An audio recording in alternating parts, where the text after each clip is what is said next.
Welcome to the CJ Moneyway Show podcast, the podcast show where we unlock potential one dream at a time. Today, we have another guest whose journey is truly worth hearing. Sit back, relax, and enjoy the Moneyway experience. What's up, my good people? Welcome to the CJ Moneyway Show in association with Bleav Entertainment. Today, we have a special guest on the show, clinical hypnotherapist and NLP specialist, Craig Meriwether. How you doing today, man? Hey, CJ, I'm doing well. How's yourself? I'm good, man. So, Craig, man, tell us a little bit about yourself and about your background. Well, probably just to get the elephant out of the room, I am a hypnotherapist. I use hypnosis to help people with various issues of emotional issues, maybe mindset issues, limiting beliefs, lack of confidence, and even physical issues of physical pain and things like this. It's not what you see in the movies. It's not what you see on TV shows. Certainly not what you see in Las Vegas or in comedy clubs or things like that. Yeah. What's extraordinary about this work is just by kind of relaxing your mind and body, even just a tiny little bit, you can access the power of your subconscious mind. And really what this is all about is the placebo effect. And you probably have heard of placebo effect when there's research being done for like new medication. Like let's say some pharmaceutical companies doing something about, high blood pressure medication. And they have to have the group that gets the sugar pill. And they do that because they know mind will heal the body. They literally have to account for that in their research. And so they're doing high blood pressure medication. Half the group is going to get the sugar pill and the other group is going to get the real medication. Then they see, let's say 30% of the people in the control group who are getting the sugar pill get better. They lower their blood pressure.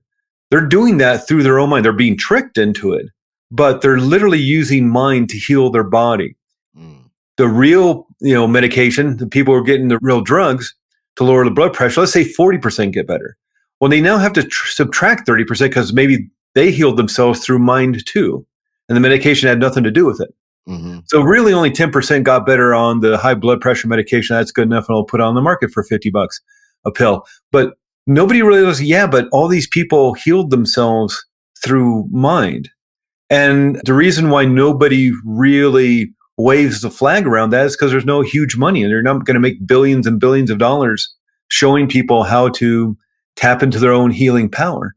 And people do it all the time. They even did you can look this up on Google. There's even a BBC documentary about this. Doctor, I Bleav, is in Houston, but somewhere in Texas. He was doing arthroscopic knee surgery. He's a knee surgeon guy. He wanted to do some research on which methodology was best on healing the knee. Like there's this kind of flushing out method, there's kind of scraping method. And he wanted to publish his research in scientific and medical journals. Well, to do that, you have to have the control. You have to have the control group. So he literally did fake surgery on people where he put people under, cut the knee, but never did any sort of surgery. They faked the surgery just in case they were somewhat awake, even though they're put out with the anesthesia. Did fake knee surgery on, a third of the people. And the results ended up being people who got fake surgery got as better as the people who got real surgery. These are older people who were using walkers and canes. And now these, grandfathers are playing basketball with their grandchildren, even though they had no surgery. They literally healed themselves. They even in a situation like a broken leg. Okay, you're not going to, heal a broken leg overnight, but even Harvard has done research showing that using hypnotherapy in terms of healing broken bones, they'll heal 40% faster. So they did a research showing, all these people with the fairly same kind of break in their leg, and they all had casts on their legs. The people who got hypnotherapy healed in 5 weeks, got their cast off in 5 weeks. The people who just had the cast on their leg got their cast off in 8 weeks. So even you help the body heal, accelerate the healing. And so it's really all about your intention. What is it you want? I can't make anybody do anything they don't want to do. It's not like I'm taking control. It's actually giving control back to people in order to heal. Yes, you want to go to the doctor if there's something wrong with you, but there's also if you're dealing with some anxiety, if you're dealing with depression, you're dealing with anger issues, if you're dealing with like some hurt and pain that happened even decades ago, that's all stored in your subconscious mind. And so you're allowed to deal with that. I mean, technically, you're the one who put it in there. Granted, unconsciously, maybe even as a child and through a traumatic experience. But you're the one who put those instructions and installed them in your subconscious mind. So that means you can change them. And that's what's extraordinary about this. There's no funny business going on. Yeah, I know there's those comedy shows and there's Las Vegas shows, but everybody who goes up on that stage and they dance like Michael Jackson and they sing like Elvis Presley and they quack like ducks and all that, they want to do that. Mm-hmm. They literally volunteer to go up on stage. They raise their hands up like, pick me, because they want to have fun. They're exhibitionists. They're extroverts. Yeah. They want to have a funny video to put on Instagram or YouTube. They just want to have fun. They want to show off in front of their friends. I don't want to do that. And maybe you, CJ, don't want to do that. I'm sure maybe your listeners don't want to do that. But there are some people out there who think that's really fun. And so they go up there on the stage and they have a really good time because that's their intention, is to entertain and have a fun time. And they do. So what if your intention is to heal? And this is a great modality to help you do that. Talk therapy is great, is good. But I've talked to people because hypnotherapists are often at the bottom of the list. We're kind of the witch doctors. Mm-hmm. And we're really the last hope that people have in order to heal. They've done everything else. They've been to talk therapy for years and years and they still hurt. They've gone to the doctors and that pain in their hip or their low back that won't go away. They've done the MRIs and the x-rays and the pain won't go away. There's nothing wrong with them according to the doctors. And so it's like, well, I guess I'll try hypnotherapy. Mm. And the reason why this works so well is because you know what the problem is. Maybe unconsciously, but you know what the problem is. And that's what we work with, the unconscious mind. And so there isn't any making you quack like a duck or anything. That's just nonsense. It's about you wanting to heal. And so if you want to come in, let's say somebody wants to come in and quit smoking. That's hypnotherapy is famous for helping people quit smoking. We'll quit smoking if that's what you want to do. But smoking cessation isn't 100% guaranteed because there's people out there who don't want to quit smoking. Yeah. And either just, negotiating with their wife, with their husband and say, oh no, I like smoking. So I'll just smoke in the garage or I'll smoke outside. I won't smoke in the house anymore, or I'll, only smoke when we walk, go walk to the park or whatever. They don't want to quit smoking. So I can't make them quit smoking. Just like I can't, if they do want to quit smoking, I can't suggest to them, and go rob a bank later this afternoon and we'll split the money. They're not going to do that. That's against their morals, their ethics. Just like I can go to the world leaders and hypnotize all of them to create world peace. And I can't hypnotize Elon Musk to write me $1 billion check. Yeah. The reason I don't have $1 billion check from Elon Musk is because he doesn't want to give me one. So I can't make him give him one by hypnotizing him with some sort of zombified trance state. It doesn't work that way. In the movies, it works very well that way. Yeah. But in terms of wanting to heal, just look at the research. And maybe some of your listeners probably know this already, but if you just go to Google, there's a subsection of Google where you can just look at research papers published in peer-reviewed scientific and medical journals. It's called Google Scholar. So if you go to just regular Google, google.com, and type in Google Scholar, your first search result will be scholar.google.com. And all it searches, put in whatever you want, but all it searches is research papers in scientific journals, medical journals, and type in hypnotherapy and see the thousands of results that have been published over the last 50 years that show how this so forth. There's research that came out last 2023, and it was published in Frontiers in Psychology, and it did a 20-year meta-analysis, meaning they didn't do their own research. They looked at other people's research. They looked at 20 years worth of research for therapeutic hypnosis and found it had a 99.2% success rate. Mm. That's extraordinary. Yeah. What other methodology can you point to that has a 99.2%? And that's not just one research. They look at 20 years worth of research. Again, you can find that on the internet.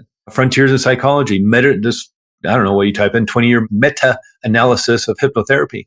And it'll come up. And it's published on the National Institutes of Health website. And so this isn't being hidden from anybody. It's out there and has been out there. It's just unfortunately, because of TV, because of movies, as a way to move the plot point forward, it kind of gets jumbled up into this thing where they take control of you. It's not. It's you give back control. I don't fix anybody. And hypnotherapy in of itself really doesn't fix anybody. You fix yourself.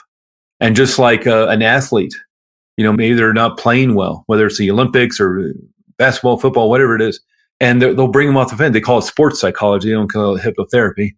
Mm-hmm. But you bring them off the field, and it's like, okay, I want you to close your eyes and relax and just imagine yourself playing at the top of your, they're doing hypnotherapy to get that player back into peak state, back in the zone. and then get out there and go earn their, $40 million contract. Yeah, or And 80. Yeah. And so, I know I've been going on and on for about 10 minutes, but it's like, Yeah. it's this pretty extraordinary methodology. It helped me. And this is great why I get into it. It's one of those things where it helped me so much. I was so fascinated by it. I was dealing with my own anxiety and depression growing up when I was a teenager. That's the 1980s. And so there's not a whole lot to help you back in the 1980s. Of course, no internet to help you research. Yeah. Those SSRI drugs, those Prozacs and things like that, that didn't come out till the late 1990s. So you're just kind of, that's the way it is. You're either going to talk therapy or finding whatever book might be at the bookstore or the library or something. But, you're a teenager. You're not going to do that kind of stuff. No. So you just kind of settled into it.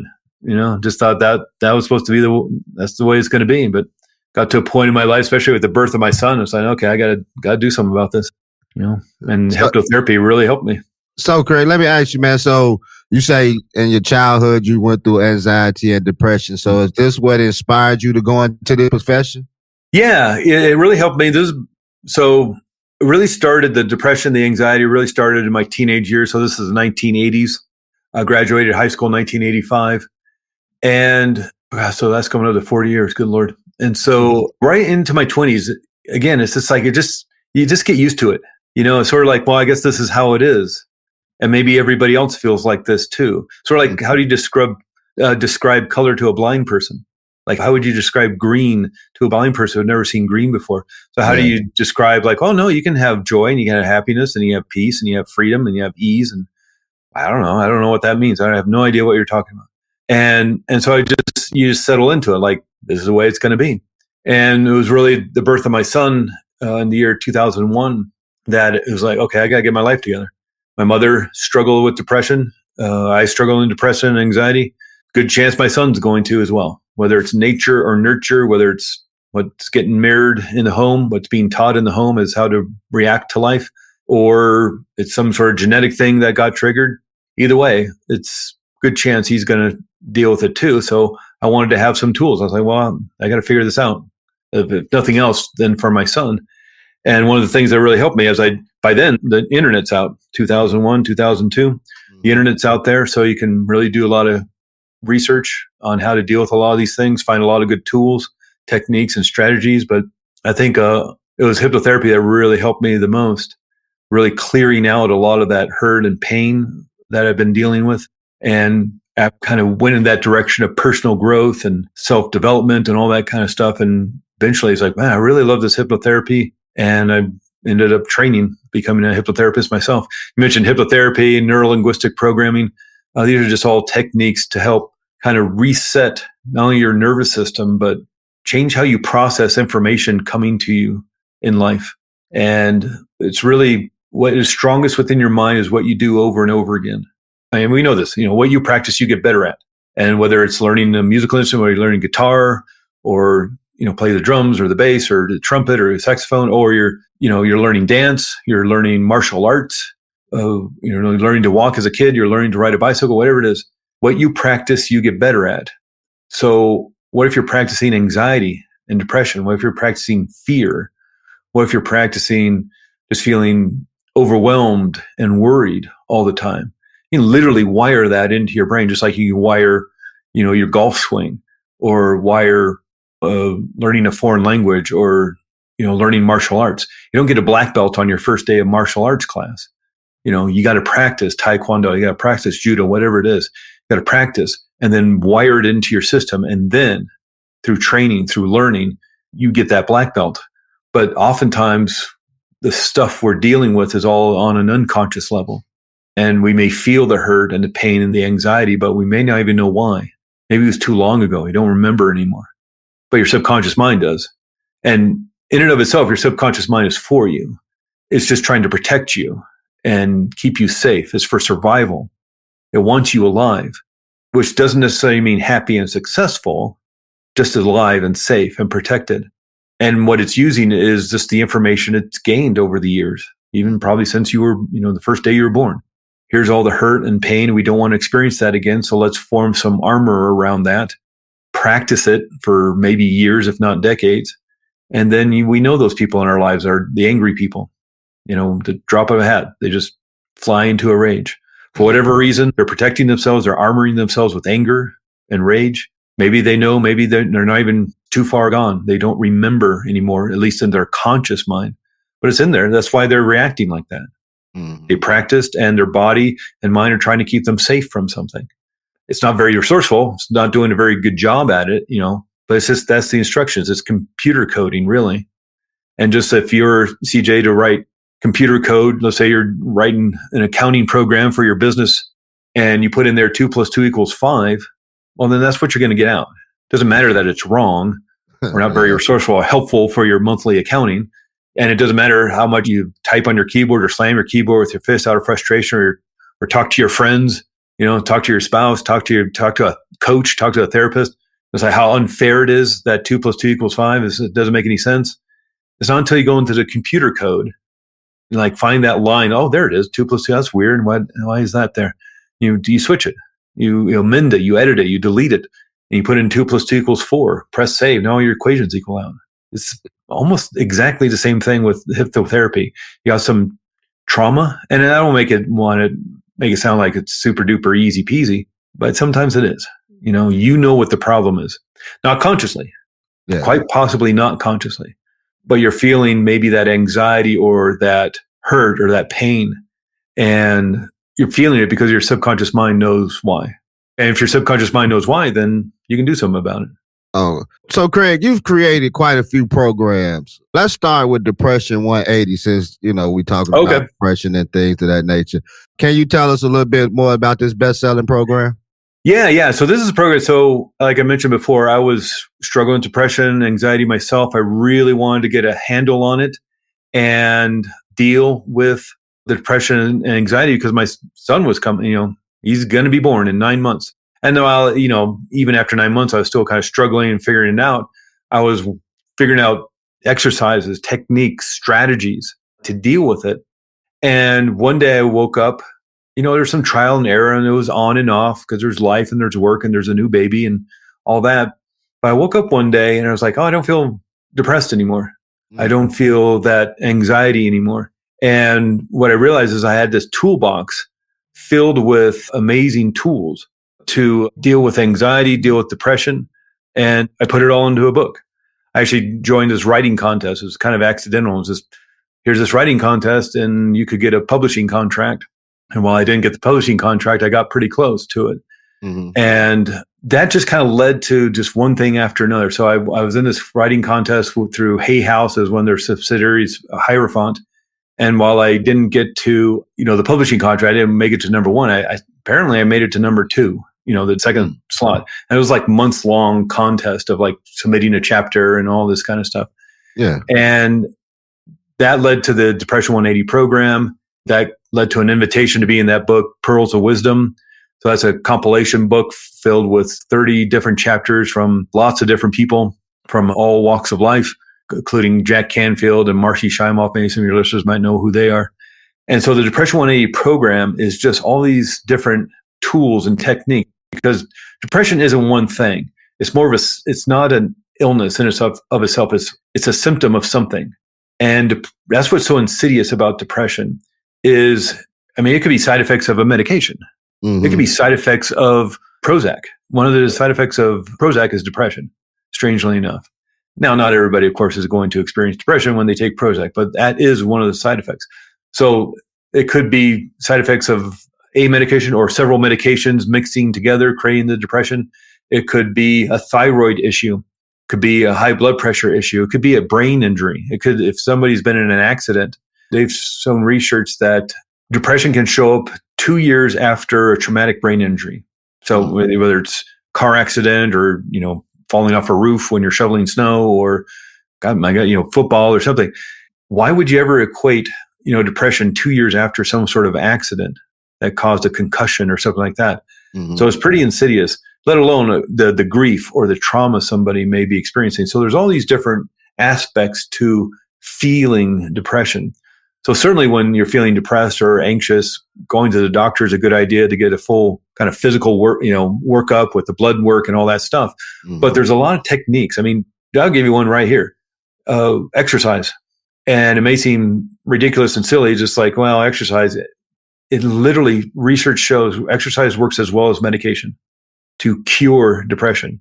And I'm not just saying Monday morning blues or your team lost over the weekend. It's like, this is like chronic depression. Exercise will cure a lot of people's depression. And so there's just little techniques like that. There's bigger ones too, a lot of different mindset issues. But what's fascinating about this, I mean, that's the kind of struggle with depression. It's like you don't want to get out of bed, so it's hard to exercise.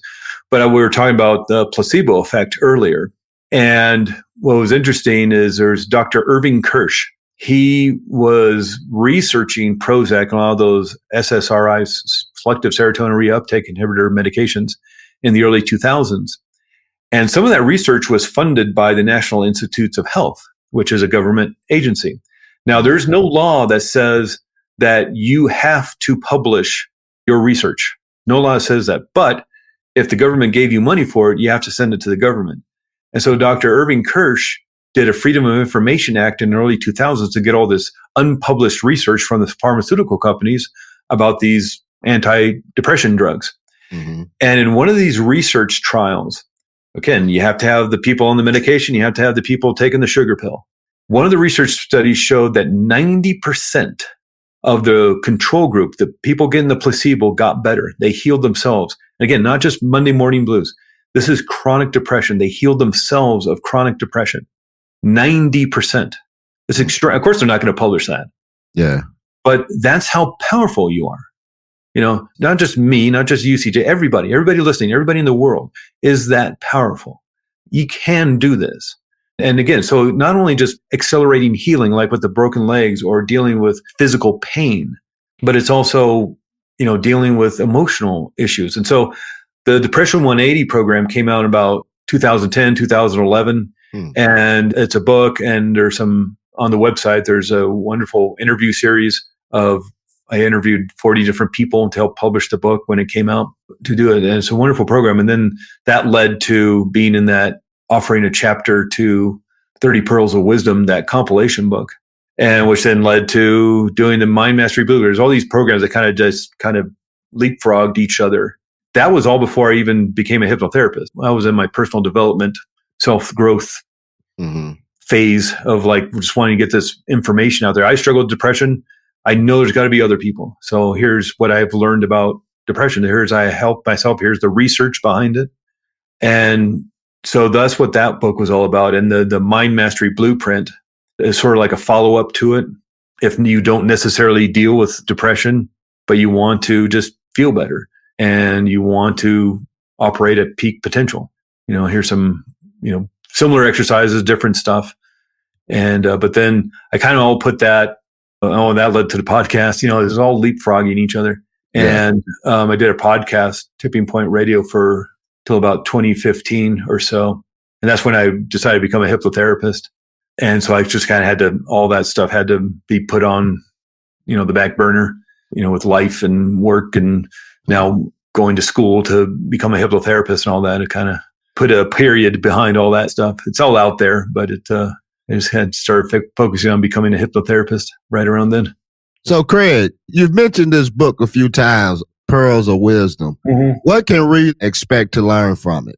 Yeah, what's interesting about this book is really fun because it's not just one author; it's 30 of us, and it was put out by Hay House, and they do this every now and then. They gather a bunch of their authors, or a bunch of us was from that writing contest. I think about 10 of us out of the 30 were from the writing contest that I talked about, and because we got into the top 10, they said, "Hey, you want to write a chapter about it?" But it's just inspirational advice on how to move through life and be your best person. And, you know, a lot of it's just some of my advice. You know, it's been a while since I've read it. It came out in 2012 or so. But my advice comes down to, you know, what you practice, you get better at. What you do over and over is what's going to be wired into your system, literally into your brain. You know, that's why they tell as you get older, they say, always learn something. Learn to play chess, learn to salsa dance, learn a foreign language, learn something. You want to keep that brain active. Because once you retire and then you just kind of muddle about the house, you're not learning anything new. You're at work, you're out in the world, you're with friends, you're learning something, you're doing something. But as we get older, it's like you kind of stop doing that. So that's why they're always telling you, do crossword puzzles, learn a new game, like a complicated game like chess or something like that, because you want to keep your brain rewiring itself and learning new things. So you're allowed to do that. Again, if you're feeling anxious, if you're feeling worried, you're feeling afraid, if you're feeling angry, you're literally wiring that into your brain, and it's just strengthening and empowering them every time you feel it. That's not to say you shouldn't feel anxious or afraid anytime. That's what keeps us walking down a dark alley at midnight, even though it's a shortcut home. Don't walk down the dark alley, walk the lighted streets, walk where the people are. Keep yourself safe. Here I live in Arizona. We're talking about that. I mean, not up in Flagstaff, but down in, Phoenix area, Tucson, you're out in nature. You see a rattlesnake on the trail. Rattlesnake's not your friend. Don't go up to the rattlesnake and pet the rattlesnake. You hear that rattle, you want that fear to move you away from it. So there is a need for fear and anxiety. But when it becomes your all-encompassing way of living, and this is what you're feeling a majority of the time, that's no good. That's not what it's there for. Your stress response should not be turned on a majority of the time. It's necessary when something's, happening that requires you to protect yourself. Mm-hmm. But when the issue that caused the trauma was maybe 20 years ago when you were a kid, or 40 years ago when you were a kid, you don't need to be afraid anymore, and you need to find a way to heal that. And that's what, hypnotherapy is great at doing. Even if you don't know what the problem is, you know what the problem is in your subconscious mind.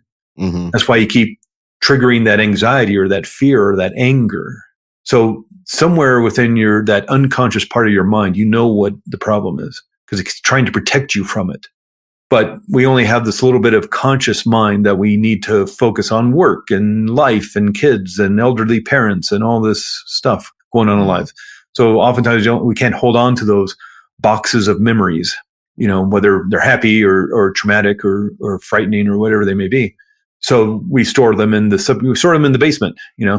They're still there. You just may not see them. Like you put your old furniture down in the basement or something. You still have it. You just may not see it. Hey, so Craig, I only got one more question, man. You basically answered everything. First, where can we find the book? Sure. And where can we find you on social media? Yeah, the best place, I'm old school, so I just kind of do Facebook. I do Instagram. I'm not on it all that much. I find that to be kind of a pain because I'm an older guy. So, but I mainly do Facebook. And if you just look up Craig Meriwether or Arizona Integrative Hypnotherapy, I know that's a mouthful. But if you were just to go to Google and search Flagstaff Hypnosis, because I live in Flagstaff, Arizona, you just Google search Flagstaff Hypnosis, you'll see Arizona Integrative Hypnotherapy. And that's me. And you can email me from there. The book is Depression 180, which is depression180.com. There's also mastermindblueprint.com. And I don't know, you can find the 30 Pearls of Wisdom on Amazon. There's also, since we're doing this, I have this program about test anxiety. A lot of people struggling with test anxiety. And again, it don't have to be a high school student. Of course, university students, or you're doing the MCATs, trying to get into medical school, or the LSATs, trying to get into law school, or taking the bar exam once you've graduated from law school, or you're an electrician or a plumber or a firefighter or a real estate agent. You all have to take tests. So whether you're a 13-year-old taking the algebra final, or whenever you do algebra, that's probably early for algebra, you're taking the math final when you're in junior high school, or you're a 65-year-old bored and you want to start a second career, so you're going to become a real estate agent, you need to take a test. Maybe you haven't taken a test in 40 years, And so it's all about if you're feeling anxious or nervous around taking tests or a job interview, if you're a musician or actor, auditions or public speaking, but it's called ACE Any Test. And you can find me there too. Just email me through there. So Craig, let me ask you, man, because you brought this up a few times. Okay. And so I guess my question is, how does hypnotherapy help people heal from early childhood trauma? Okay. We all have gone through stuff in life that has hurt, that has caused emotional pain and humiliation, embarrassment. The subconscious mind doesn't want to experience that again. It's trying to protect you. So it holds on to those files like in a big filing cabinet. And if anything we experience in our day-to-day living triggers one of those files, we'll get the warning signals of anxiety or fear. But you're the one who put those files in there. Again, it's not to blame you, not to say it was your fault, not to say it was fair, not to say it should have happened. But you're the one who instructed your subconscious mind on how to protect you. Maybe as a child, yes, certainly. More than likely unconsciously, you even know you were doing it, certainly through a traumatic experience. But you're the one who did it. And that actually becomes very empowering. I want to make this clear. That becomes very empowering because if you're the one who installed those instructions, that means you're the one who can do something about it, right? It's your power. And this is where I said at the very beginning, it's giving you back control. You don't have to look outside of yourself to heal that. It's always good to talk to somebody, whether it's a friend or a family member that you're close to, or a counselor or a coach or something. Always good to have a second pair of eyes on any situation, whether it's business or you're an athlete or you're a musician or whatever the thing is. It's always great to have a second pair of eyes, have a coach. Pavarotti, considered one of the greatest opera singers of all time, had a vocal coach that he saw every year. And so it doesn't matter how masterful you are, always have a coach. But in terms of this kind of stuff, it's your control and you can do something about it. And what's fascinating about this work is sometimes it's just as easy to ask. Have somebody, even over Zoom. Most of my work nowadays, as a lot of hypnotherapists or talk therapists or even doctor's appointments, it's over Zoom now, which is nice because then you don't have to travel across town and you can work with people around the country. But sometimes it's just as easy to ask, why do you feel all that hurt? And where do you feel the hurt? Oh, I feel all this hurt and pain right in my chest, right in my heart or my head or my gut or something. Okay, why? Why is it there?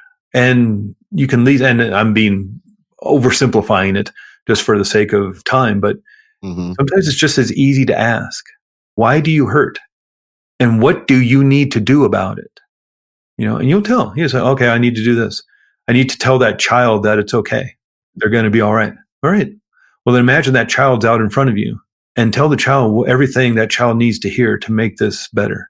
Yeah. It can be that simple. A lot of this work is just plain pretend and imagining. Just imagine that child is out in front of you and tell the child everything the child needs to hear to heal completely and permanently right now. Okay? It's computer code. Yeah. But sometimes we're just using more of the daydreamy, imaginative state of mind and body. Just like back in high school math class or whatever, you just start staring out the window. That's all this is. That's all this is. Just, or you're a meeting at work or something. The person's going on like I am, going on and on and on, and you're just like, you start thinking about the weekend. Where you're gonna hang out with your friends. That's all it is. It's plain pretend. It's getting into that daydreamy state. Yeah, just had a couple of those meetings last week. Like, oh. Yeah, and then they call on you. Well, what do you think about that, CJ? Don't even know what you're talking about. And so Craig, man, I really appreciate you coming on the show today, man. Tell us about hypnotherapy. So is there anything that you would like to share with us or anything that you would like to give us before we leave, man? Sure. Yeah, I want to tell you, I've said this a couple of times, but I want to really hit this hard because I think this is one of the most important things I love to tell people. What you practice, you get better at.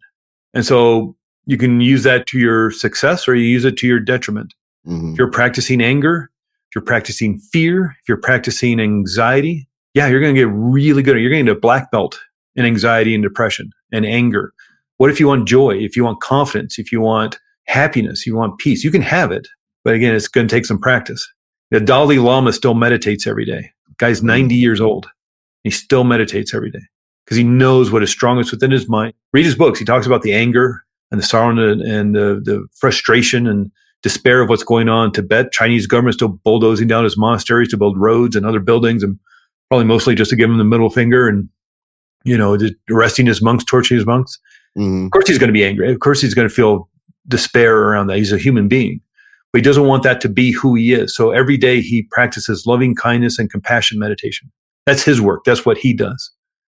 But at 90 years old, if anybody was to have it down by now, you think it'd be the Dalai Lama. And yet he's still practicing. Look, ask any 10th degree black belt in Taekwondo if they practice. Of course they do. They're still practicing every day. Any dancer, any musician, any master of anything, they're still practicing. So you can have whatever it is you want. If you want more confidence, you want more joy, you want more, whatever it is. But there's a certain relentlessness to this work. That Pavarotti, the greatest opera singer of all time, or one of them, went to a vocal coach every year. He was practicing. He was keeping it to, So if the masters are doing it, every gold medal Olympic athlete has a coach, if not several coaches, and is still practicing and rehearsing every day, even though the next Olympics is a couple years away, or the summer, their Olympics is going to be 4 years away. they're still practicing every day. So day. What do you need to do? Yeah. Yeah. That's something that I tell my son all the time. He plays sports. He plays basketball and he runs track. And I tell him, I say, you got Steph Curry, the greatest shooter of all time, but he still practice every day. Yeah. You got to perfect your craft. And so I totally agree with what you said about the more that you practice something, the better that you'll get at it, man. So everybody, y'all heard it from the hypnotherapist himself.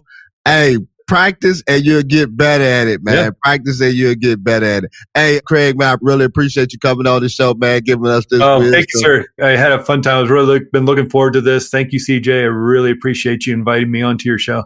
I appreciate it too. Oh, and one more thing that you said that I got to tell the people. And like he said, for some of us Martins fans, hypnotherapy is not like what you see on TV, and it's not nothing like in Vegas. This thing is real and it's all in the mind. If you didn't take nothing else from that, take it from your boy CJ Moneyway. Hey, you have been listening to the CJ Moneyway Show. We out of here. Peace. Thank you for listening to the CJ Moneyway Show. Don't forget to share this episode with your friends, leave a comment, and drop a review. Be sure to tune in every Tuesday and Friday for more inspiring journeys. Who knows? Your story might be next.